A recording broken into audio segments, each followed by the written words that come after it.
नमस्कार, मैं हूं आपके साथ आयुषी ओझा। बुलेटिन की शुरुआत हादसों की खबर के साथ करते हैं। पहली तस्वीर महाराष्ट्र की है। यहां वर्धा में पुल से गाड़ी गिरने से 7 लोगों की मौत हो गई है। वहीं दूसरी तस्वीर जैसलमेर की है। यहां मालगाड़ी के 17 डिब्बे पटरी से उतर गए हैं।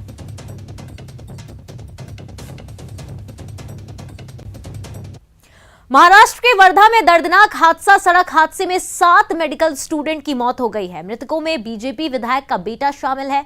एमबीबीएस के छात्र थे सभी मृतक। पुल से कार गिरने से ये हादसा हुआ है। ये बड़ा हादसा वर्धा में हुआ है, जिसमें 7 मेडिकल स्टूडेंट्स की मौत बताई जा रही है, जिसमें बीजेपी के विधायक का बेटा भी शामिल है। बता दें, एमबीबीएस के छात्र थे सभी मृतक। पुल से कार गिर गई, जिसके कारण ये हादसा हुआ, जिसमें 7 छात्रों की मौत हो गई।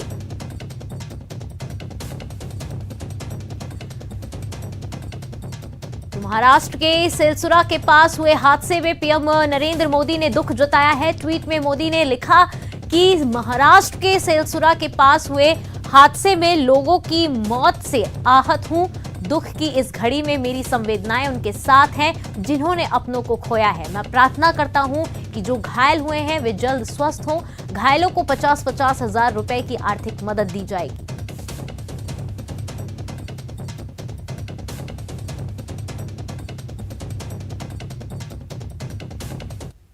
जैसलमेर में उतरे मालगाड़ी के डिब्बे, पटरी से उतरे मालगाड़ी के डिब्बे, 17 डिब्बे पटरी से नीचे उतर गए हैं। बता दें आपको, हादसे के बाद हड़कंप मच गया है। चांदन के पास ये हादसा हुआ है। पत्थरों से भरी मालगाड़ी जो कि डिब्बे उसके थे, वो पटरी से उतर गए। हादसे के बाद रेल सेवा प्रभावित नजर आ रही है। पटरी से मालगाड़ी के डिब्बे उतर गए हैं। जैसलमेर की ये खबर बताई जा रही है आपको।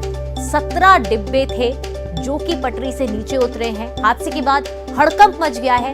चांदन के पास ये हादसा हुआ है। आपको बता दें, मालगाड़ी पत्थरों से भरी हुई थी जो कि पटरी से उतर गए उसके डिब्बे। हादसे के बाद रेल सेवा प्रभावित नजर आ रही है।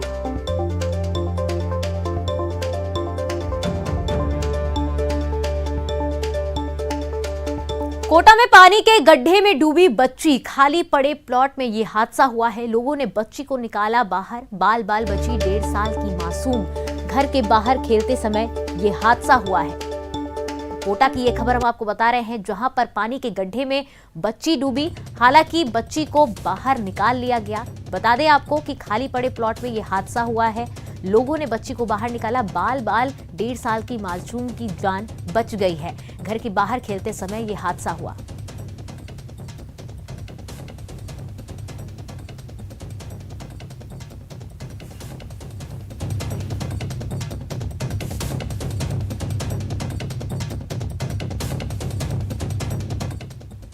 जैसलमेर में नहर में मिला शव। शव के मिलने से सनसनी मच गई है। वाटर वर्कर्स कर्मचारी का शव मिला है। सुल्ताना के 105 वार्डी नहर पर कार्यरत था कर्मचारी। नहर में डूबने से कर्मचारी की मौत बताई जा रही है। नहर के पास मिले कर्मचारी के जूते व मोबाइल फोन। ड्यूटी खत्म कर जा रहा था घर। फोन करके बेटे को बुलाया। प्रशासन व पुलिस मौके पर मौजूद है। शव का पोस्टमार्टम करवाया जाएगा।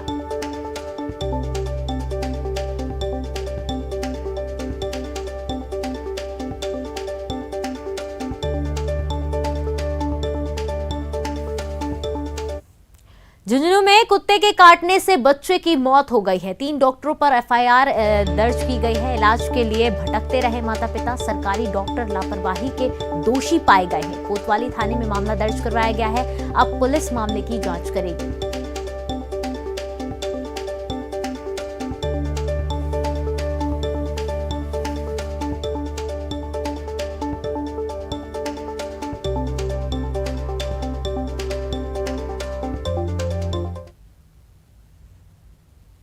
पाली में जंगल से एक तेंदुआ बाजार में आ गया। यहां काफी देर तक गलियों में घूमता रहा। इस दौरान कुत्ते उसे देखकर भौंकने लगे और उसके पीछे पड़ गए। कुत्तों को देख तेंदुआ डर गया और वहां से भाग निकला। घटना सीसीटीवी में भी सामने आया है, जिसमें कुत्तों से डरकर तेंदुआ भागता हुआ नजर आया है। घटना पाली जिले के सादड़ी कस्बे की है। सादड़ी कस्बा रड़कपुर के जंगलों से सटा हुआ है। सुबह करीब 4 बजे एक तेंदुआ जंगलों से कस्बे में पहुंच गया।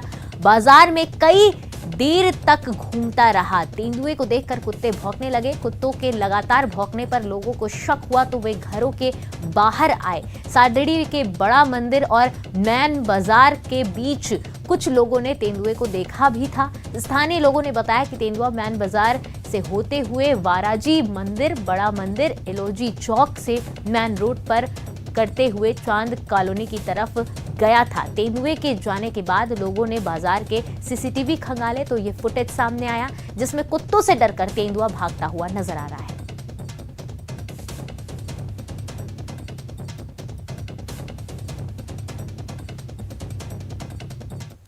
भरतपुर जिले के उज्जैन कस्बे में एक बर्खास्त थानेदार की बेटी की शादी में कोरोना गाइडलाइन की जमकर धज्जियां उड़ी, जिसमें नदबई विधायक जोगेंद्र सिंह आवाना और उज्जैन पंचायत समिति प्रधान हिमांशु आवाना भी मौजूद रहे। शादी में सैकड़ों लोगों ने भाग लिया, जहां न सोशल डिस्टेंसिंग नजर आई और न लोगों ने मास्क लगा रखे थे। शादी कल उज्जैन कस्बे में हुई थी, जिसका वीडियो अब सोशल मीडिया पर वायरल हो रहा है। चर्चा यह भी है कि बर्खास्त थानेदार ने अपनी बेटी की शादी में 1 करोड़ से ज्यादा का कैश दहेज में दिया है। पूरे मामले में जिला कलेक्टर आलोक रंजन ने भी उपखंड अधिकारी से तथ्यात्मक रिपोर्ट मांगी है। पुलिस अधीक्षक का कहना है कि बर्खास्त थानेदार के खिलाफ पूरे मामले में कानूनी परीक्षण करवाया जा रहा है।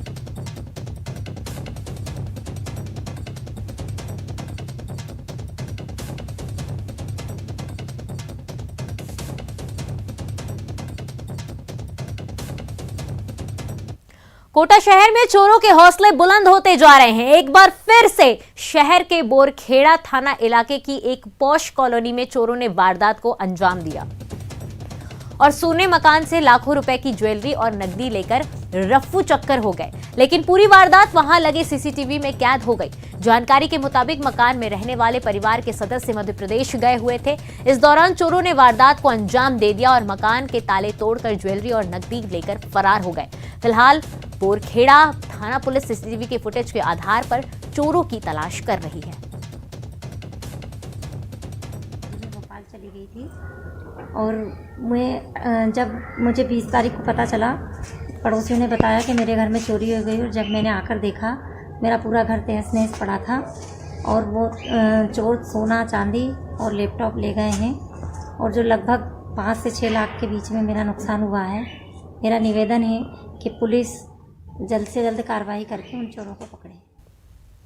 अजमेर में अवैध निर्माण के खिलाफ एक बार फिर नगर निगम एक्शन मोड में आ गया है। आज नगर निगम की टीम ने पुष्कर रोड के नवग्रह कॉलोनी में चल रहे अवैध निर्माण ध्वस्त किए। जानकारी के अनुसार प्रॉपर्टी मालिक ने इस जगह पर करीब 40 दुकानों के निर्माण का प्रोजेक्ट रखा था, जिसमें से कुछ दुकानें बन चुकी थी। निगम में जानकारी मिली आने पर नोटिस दिया था मामले को लेकर, क्योंकि इन दुकानों का नक्शा पास नहीं हो रखा था। इसके बावजूद इस काम को रोका नहीं गया, जिसके बाद निगम ने ये कार्रवाई की।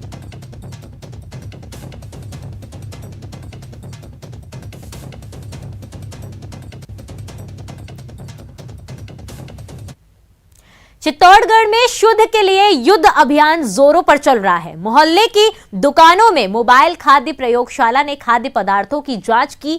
खाद्य सुरक्षा अधिकारी महेंद्र कुमार सियाग ने बताया कि जांच के बाद मिलावट करने वालों के खिलाफ एक्शन लिया जाएगा। महिलाएं घरों से खाद्य सामग्री लेकर मोबाइल प्रयोगशाला तक पहुंची और जांच करवाई। इसमें दूध और हल्दी में मिलावट की शिकायतें आई थी। आम लोग खाद्य पदार्थ मौके पर लेकर आए। टीम ने इनकी जांच कर हाथों हाथ रिपोर्ट दी।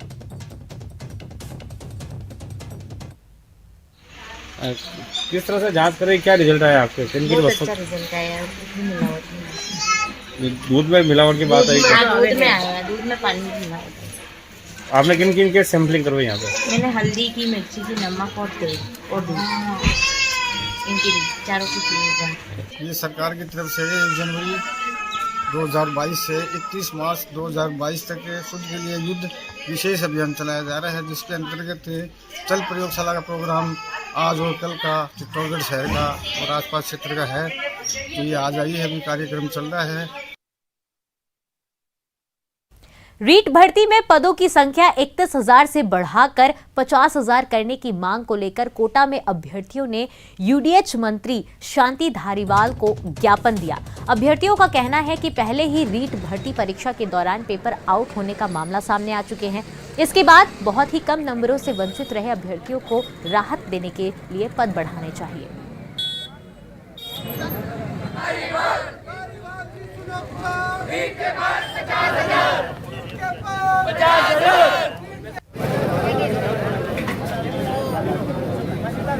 50,000 कर दी जाए। एक तो कारण ये है कि इसकी जो वैकेंसी है रीट की 3 साल बाद हो रही है। 19 में इसकी अनाउंसमेंट हो चुकी है और 22 तक भी कोई श्योरिटी नहीं है कि हमें ज्वाइनिंग मिल जाएगी 22 में भी। तो दूसरा कारण ये सर इसका जो है इसमें सभी बच्चों को पहले ले लिया गया, बियरिंग वालों को ले लिया, बीएसटीसी बीएड वालों को, है ना। और 70,000 पद ऑलरेडी खाली है, तो फिर ये पद किसके लिए रख रहे हैं सर? ये वो जो नई वैकेंसी उसमें किन लोगों के लिए पद मतलब रख रहे हैं? ये 6 बार इसके डेट पोस्टपोन कर दी गई। कॉमर्स वालों को जोड़ दिया सर। और अभी गहलोत साहब ने बोला कि हमारे पास बजट नहीं है, पद कहाँ से बढ़ाएं। और उन्होंने ऐसे भी बोला कि ऐसा भर्ती कंप्लीट होने के बाद कोई सी भी भर्ती में पद नहीं बढ़ते, तो उन्होंने पटवारी में पद बढ़ा दिए, रेडियोग्राफर में पद बढ़ा दिए सर, वीडियो में पद बढ़ा दिए सर। तो फिर इसमें क्यों नहीं बढ़ा रहे? हमारे से ऐसी क्या दुश्मनी है? हमारे ऐसी क्या, हमने क्या गलती कर दी जो हमारे पद नहीं बढ़ा रहे सर? जो कि हमारी लास्ट पूरे 1 साल से पूरी मांग चल रही है। जब से हम लोगों ने बोला है कि भाई जब से रिजल्ट आया है और यहाँ पर जो पद है वृद्धि इस वजह से होनी चाहिए क्योंकि 3 साल बाद ये वैकेंसी कंप्लीट हुई है। गणतंत्र दिवस को लेकर दौसा में पुलिस पूरी तरह अलर्ट नजर आ रही है। एसपी अनिल बेनीवाल ने लोगों से संदिग्ध वस्तुओं को नहीं छूने और संदिग्ध वस्तु दिखाई देने पर तत्काल पुलिस को सूचना देने की अपील की है। वहीं एसपी के निर्देश पर पूरे जिले में सघन नाकेबंदी की जा रही है। राष्ट्रीय राजमार्गों और दूसरी मुख्य सड़कों पर पुलिस की टीमें तैनात की गई है, जो हर आने जाने वालों पर कड़ी नजर रख रही है।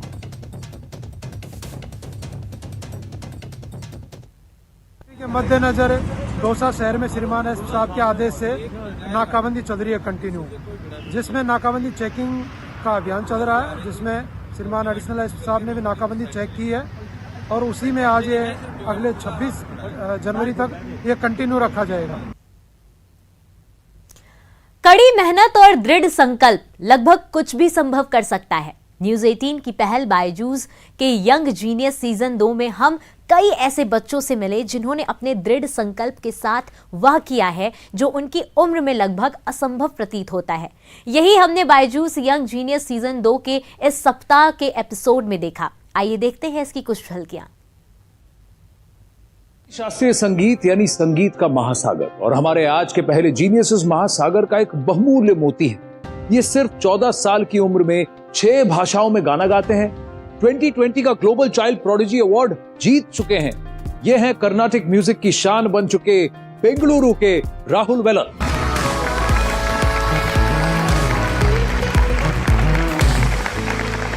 नमस्कार, कम sit. Now your parents are IT professionals. Yeah. And you are singing Carnatic music. How did this happen? Actually, the credit of identifying my interest in music goes to my parents. Please welcome Padma Shri Shankar Mahadevan. Hello, namaste. How are you? That looks so nice to see you. Vande Mataram, Vande Mataram, Sujalam, Subhalam, Malayaj Sheetalam. सिरी, आपने एक नए राग का आविष्कार किया है, वो भी कर्नाटिक संगीत में. Tell us a little more about it. I created a new ragam called Namo Veena Pani in dedication to Dr. Jayanti Kumaresh ma'am, as I'm a huge fan of her.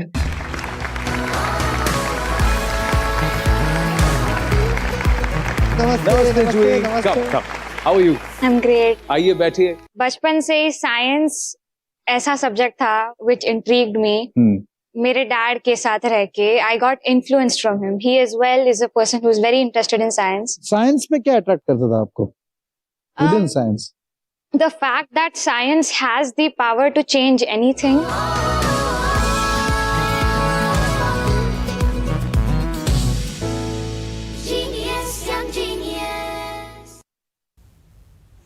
फिलहाल समय छोटे से break का। Break के बाद फौरन हाजिर होंगे।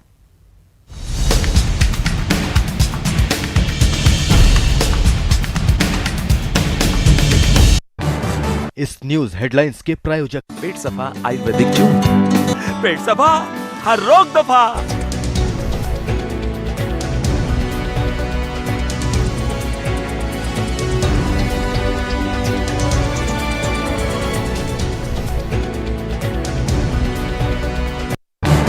इस न्यूज हेडलाइंस के प्रायोजक पेट सफा आयुर्वेदिक जून।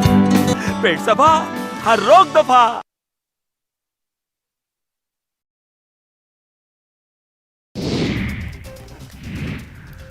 कोविड-19 प्रोटोकॉल संसद के बजट सत्र में फिर से लागू किया जाएगा। राज्यसभा की कार्यवाही सुबह 9 बजे से, लोकसभा की कार्यवाही शाम 4 बजे से शुरू होगी। नया प्रोटोकॉल 2 फरवरी से लागू होगा।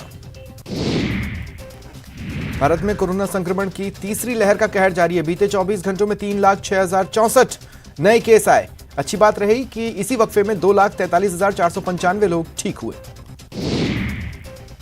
प्रदेश में कोरोना केस कम होने के साथ ही अब ये जानलेवा साबित हो रहा है। बीते 24 घंटे में 9,480 नए केस आए, 23 लोगों की मौत हुई।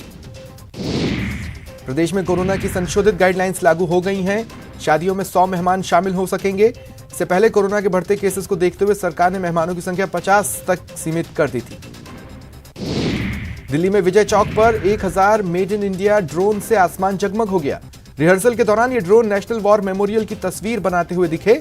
इसके अलावा लेजर शो का भी रिहर्सल हुआ। जम्मू कश्मीर में 26 जनवरी को पुलवामा जैसे आतंकी हमले की साजिश को लेकर खुफिया विभाग ने अलर्ट जारी किया। सुरक्षा बलों ने चौकसी बढ़ा दी।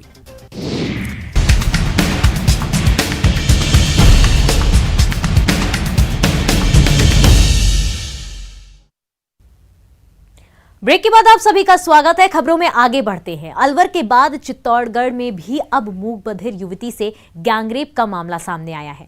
पीड़िता चित्तौड़गढ़ की रहने वाली है। पिता की भीलवाड़ा में चाय की थड़ी है। सोमवार को उसकी तबीयत खराब होने पर अस्पताल लेकर आए तो खुलासा हुआ कि पीड़िता के 2.5 से 3 महीने का गर्भ है। उसने डॉक्टरों को इशारों में बताया कि चित्तौड़गढ़ में 2 लड़कों ने उसके साथ गैंगरेप किया था। घटना की जानकारी मिलने के बाद कलेक्टर और एसपी समेत अन्य अधिकारी मौके पर पहुंचे। एसपी ने बताया कि 2 बाइक सवार युवकों ने गैंगरेप किया था।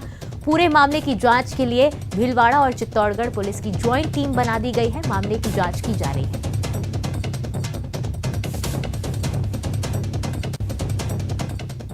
चलिए आपको सीधे ले चलते हैं पीएम मोदी, जहां पर लाइव है।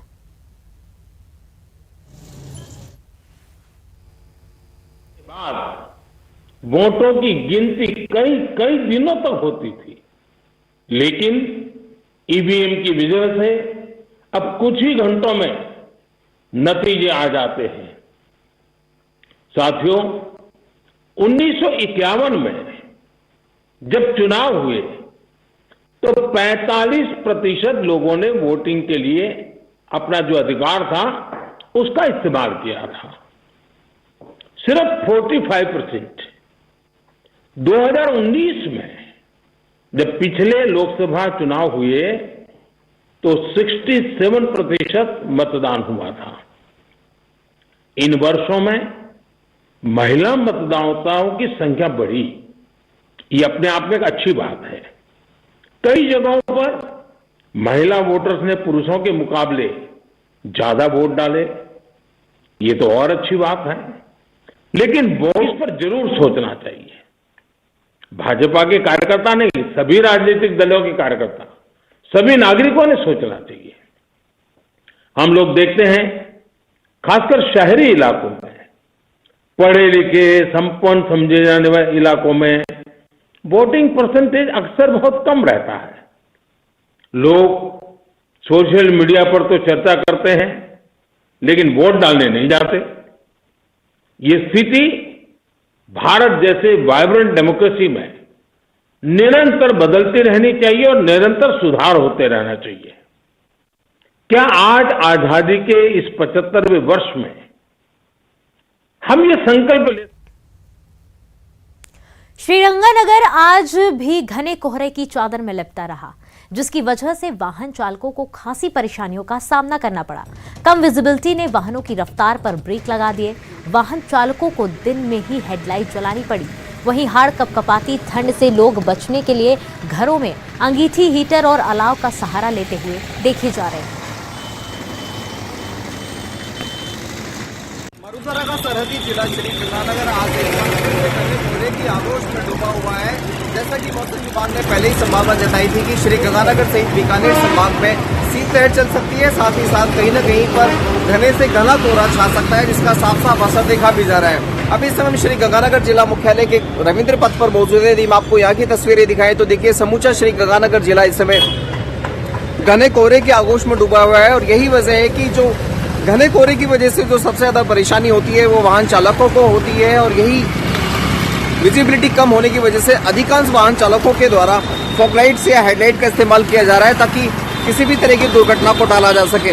निश्चित तौर पर जिस तरह से श्री गंगानगर जिले के लिए मौसम विभाग द्वारा जो संभावना जताई गई थी, लगभग वैसा ही मौसम श्री गंगानगर जिले में देखा भी जा रहा है। देखिए आप किस हद तक श्री गंगानगर जिला इस समय घने कोहरे के आगोश में डूबा हुआ है।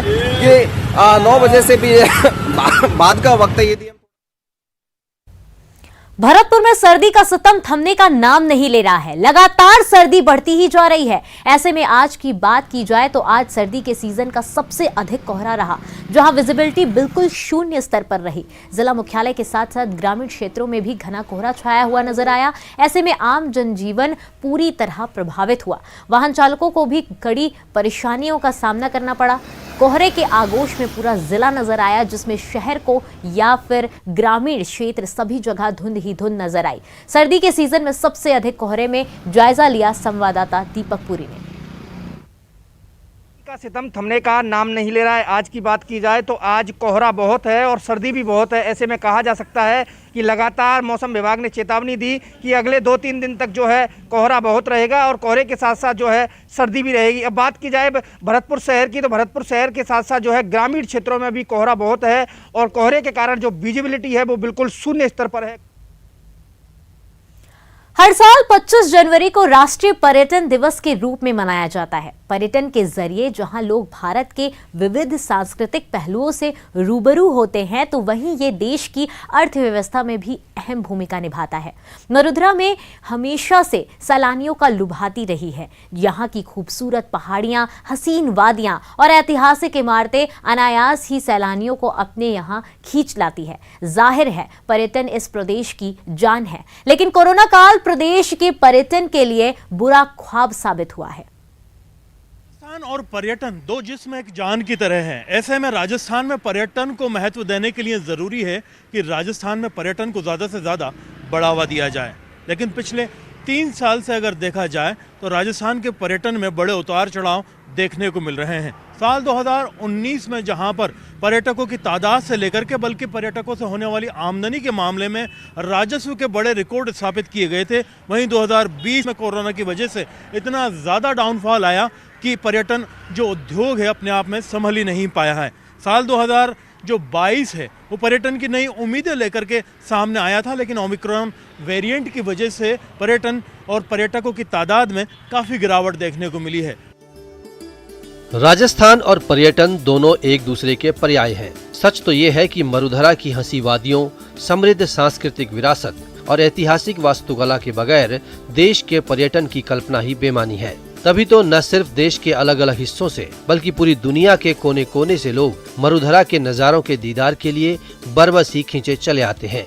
साल 2015 के बाद से तो आंकड़े लगातार रिकॉर्ड तोड़ रहे थे, लेकिन 2020 में कोरोना की दस्तक के बाद से प्रदेश में पर्यटन की कमर टूट सी गई है।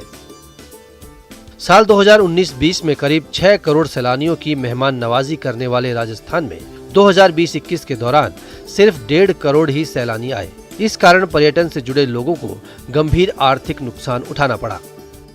तो कुल मिला के उन 2 सालों के अंदर रेवेन्यू 75 करोड़ के आसपास हो गई। लेकिन अगर इस कोरोना पीरियड में देखें 2 साल में तो 5 करोड़ के आसपास रेवेन्यू हुई है, जिसको मैं तो कहूँगा कि एकदम नगण्य है। तो पर्यटन व्यवसाय को बहुत ही क्षति पहुँची। और जो 11 करोड़ और 87 लाख पहले जो राजस्व अर्जन हुआ था और 19 में, उसमें मुख्य जो बढ़ोतरी हुई थी वो विदेशी पर्यटकों के आने से राजस्व में बढ़ोतरी हुई थी।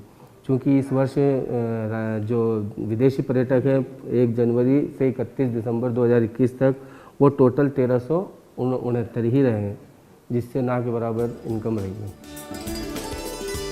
साल दर साल प्रदेश में सैलानियों की संख्या पर नजर डाली जाए तो 2015-16 में देसी विदेशी पर्यटकों को मिलाकर ये संख्या करीब 3,66,56,000 थी, जो 2016-17 में बढ़कर 4,30,07,000 तक पहुंच गई।